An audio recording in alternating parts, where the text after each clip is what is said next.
Okay, so starting the next part of this video, I've decided I'm going to replace all of these RAM sockets. I pulled all the plastic parts off. They just pop off with this flathead. And so now I need to remove all these and clear them out and prep the surface to install brand new sockets. Looking at these pins, yeah, it's hard to tell if they were problems. Some look kind of oxidized and stuff, so maybe it was a problem. I don't know. All I know is that I could push on some of them and it made a difference in the screen. So I'm going to replace them and we'll see what happens. Hopefully that fixes something. So I've got all the sockets populated. Not populated. All the sockets have been replaced and populated. But still getting the same type of garbage. But the RAMs are now stable. I can push on them and it doesn't affect the picture. It's solid. So those sockets did need to be replaced. So there's not much to this board. It's got to be a ROM problem, I guess. This board here either has the wrong ROMs in it, or the board is, I got the address decoding wrong or something. So let me put the original ROMs back in now that we know these sockets are solid and see what we get. So back with the ROMs. I gotta believe either the ROMs are bad or something with the data path or address bus is bad, because that's what we get. It seems like the board, the Unirom board, this guy, this seems like it's doing more. Like the ROMs are good, but maybe incorrect. Maybe I got the wrong codes. I need to see what this ABC stuff is. These ROMs have A, so that's like version A, and then this one has a C, it looks like. Can't read that one, and these two have A's. So why is this one a C? Maybe that's the reason it's not working. Maybe they need to be all A's. And this one I can't, like I said, I can't read that one.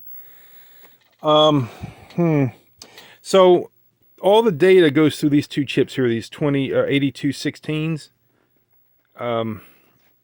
If one of those is bad, or if the sockets are bad, maybe the sockets need to be replaced.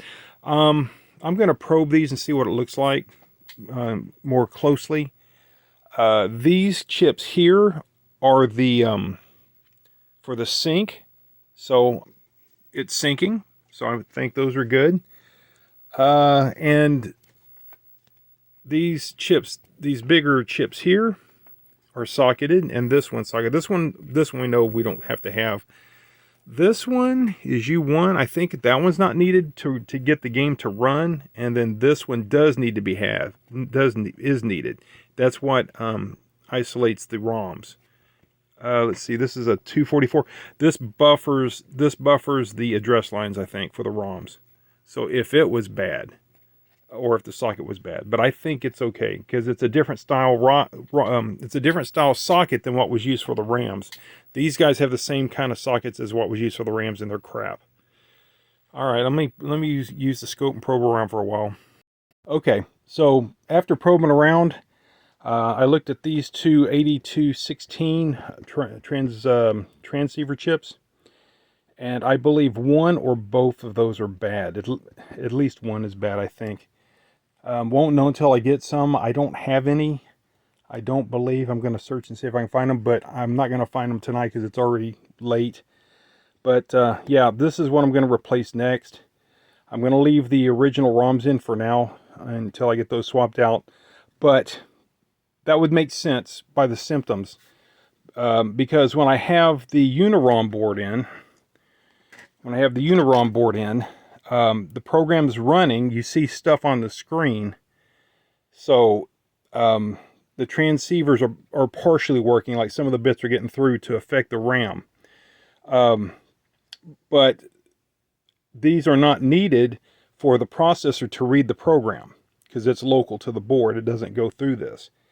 So by having these bad and this good, the RAMs will not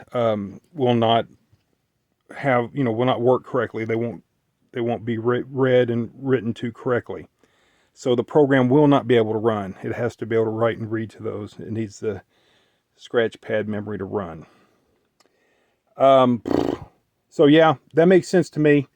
Without the Unirom board, processor has to go through. It's not able to get to the ROMs at all, so the program's not running at all. So, okay, that's it for tonight. I'm going to try to dig up some 8216s. Might be a while before the next video.